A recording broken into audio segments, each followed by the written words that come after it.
Assalamualaikum warahmatullahi wabarakatuh.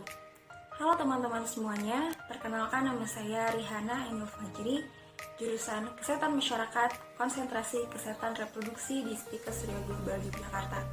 Nah, di sini saya akan sedikit menjelaskan tentang kesehatan ibu bersalin. Jadi, mohon disimak ya teman-teman videonya. Sebelum jauh membahas tentang persalinan itu sendiri, di sini saya akan sedikit menjelaskan tentang konsep dasar persalinan. Tingginya komplikasi obstetris seperti perdarahan pasca persalinan, eklamsia, sepsis, dan komplikasi keguguran menyebabkan tingginya kasus kesakitan dan kematian ibu di negara berkembang. Persalinan yang terjadi di Indonesia masih di tingkat pelayanan primer, di mana tingkat keterampilan dan pengetahuan petugas kesehatan di fasilitas pelayanan tersebut masih belum memadai. Deteksi dini dan pencegahan komplikasi dapat menurunkan angka kematian dan kesakitan ibu serta bayi baru lahir.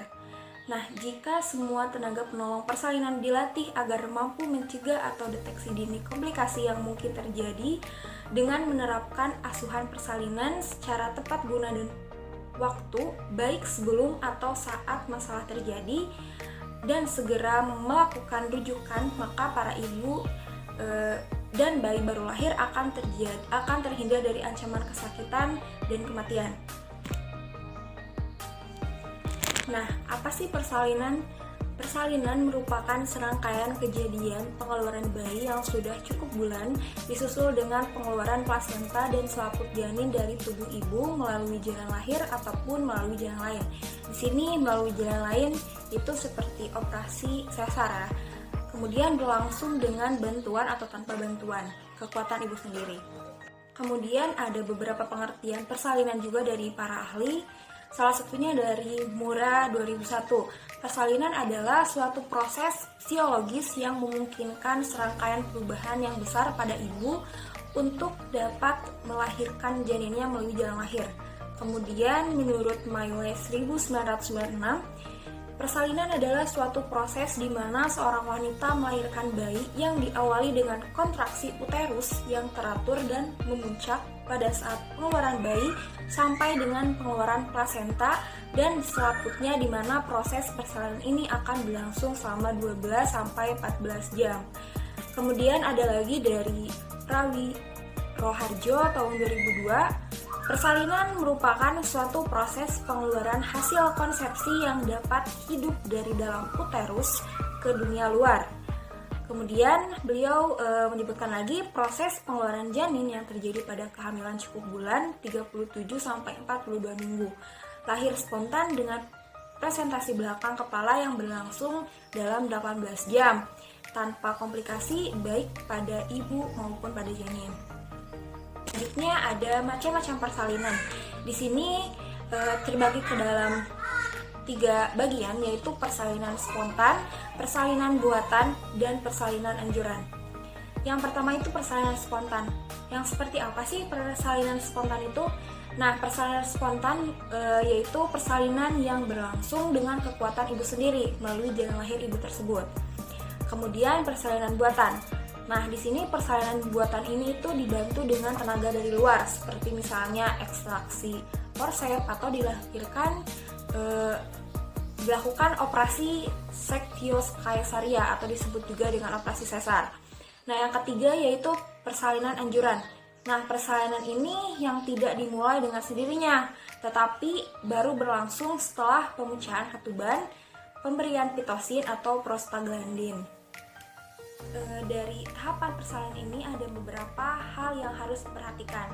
Tahapan persalinan ini terbagi ke dalam 4 kala, yaitu kala pertama. Kala pertama ini kita mulai sejak terjadinya kontraksi uterus dan perubahan serviks hingga mencapai pembukaan lengkap, yaitu 10 cm. Persalinan kala 1 berlangsung 18 sampai 24 jam dan terbagi menjadi 2 fase, yaitu fase laten dan fase aktif. Jadi nanti di sini para petugas kesehatan bertugas untuk mengecek pembukaan dari pembukaan 1 sampai pembukaan 9. Dan kemudian kala 2 yaitu persalinan kala 2 ini dimulai dengan pembukaan lengkap dari serviks dan berakhir dengan lahirnya bayi. Proses ini berlangsung selama 2 jam pada preemie dan 1 jam pada multi. Nah, biasanya orang-orang yang baru pertama kali melahirkan akan lebih lama waktunya dengan ibu yang sudah pernah hamil atau melahirkan sebelumnya. Nah, di kala 3 ini persalinan dimulai setelah lahirnya bayi dan berakhir dengan keluarnya plasenta dan selaput di dalam rahim. Ini tuh berlangsung kurang lebih selama 30 menit. Dan jika pada ibu multipara atau ibu yang sudah pernah melahirkan sebelumnya, ini akan lebih cepat, kemungkinan sekitar 15 menit. Dan kala terakhir pada kala 4 ini dimulai setelah lahirnya plasenta dan berakhir 2 jam setelah itu. Nah, setelah ibu mengeluarkan bayi pada kala 2 dan sudah mengeluarkan plasenta pada kala 3, nah di kala 4 ini 2 jam setelah persalinan atau setelah melahirkan, ibu itu dilatih untuk menyusui bayinya, merangsang bayinya untuk netek di payudara ibunya seperti itu pada kala 4 ini. Nah, selanjutnya itu tanda-tanda persalinan. Tanda-tanda ini yang sering kali muncul pada ibu yang akan segera melahirkan bayinya atau sebentar lagi akan melakukan persalinan. Nah, yang pertama itu ibu ingin mengejan. Di sini ibu merasakan kontraksi yang begitu hebat sehingga ibu merasa ingin mengejar atau mengeluarkan bayinya. Kemudian perineum menonjol karena presentasi bayi yang ingin keluar atau ingin dilahirkan itu presentasinya kepala belakang di bawah gitu, sehingga dia menjorok ke dalam keluar kepalanya, terletak lebih jelasnya tuh di perineum, sehingga perineum ini menonjol gitu. Kemudian yang ketiga, vulva dan anus terbuka. Di sini mulai terlihat pembukaan yang tadi di kala 3, yaitu di kala 1 pembukaan 1 sampai 9 seperti itu. Nah, selanjutnya terjadinya his persalinan yang bersifat pertama, pinggang terasa sakit yang menjajar ke depan. Kedua, sifat teratur, interval makin pendek dan kekuatannya makin besar. Yang ketiga, mempunyai pengaruh terhadap perubahan serviks. Yang keempat, makin beraktivitas jalan kekuatan makin bertambah. Yang terakhir, pengeluaran lendir dan darah, yaitu pembawa tanda. Jadi ketika ada sesuatu yang keluar sudah cukup bulan, maka itu bisa diperkirakan his persalinan atau tanda-tanda persalinan yang akan segera keluar janin seperti itu, bayi. Yang terakhir, terjadinya perubahan serviks yang menimbulkan pendarahan, penipisan, dan pembukaan serviks. Yang kedua, pembukaan menyebabkan lendir yang terdapat pada kanalis cervicalis lepas. Kemudian yang terakhir, terjadinya pendarahan karena pembuluh darah kapiler pecah karena pergesekan serviks tersebut. Karena akhir-akhir ini kita sedang diuji dengan datangnya virus, yaitu COVID-19, maka perlu diperhatikan khususnya pada ibu yang ingin menjalankan persalinan di rumah sakit. Nah, ada beberapa pelayanan kesehatan di era pandemi COVID-19 untuk ibu bersalin. Nah, yang pertama, rujukan persalinan terencana untuk ibu hamil berisiko.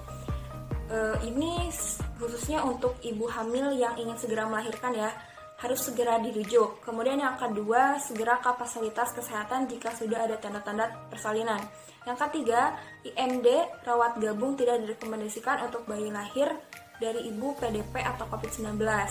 Kemudian yang keempat, penggunaan face shield pada neonatus menjadi alternatif untuk pencegahan penularan COVID-19 pada neonatus.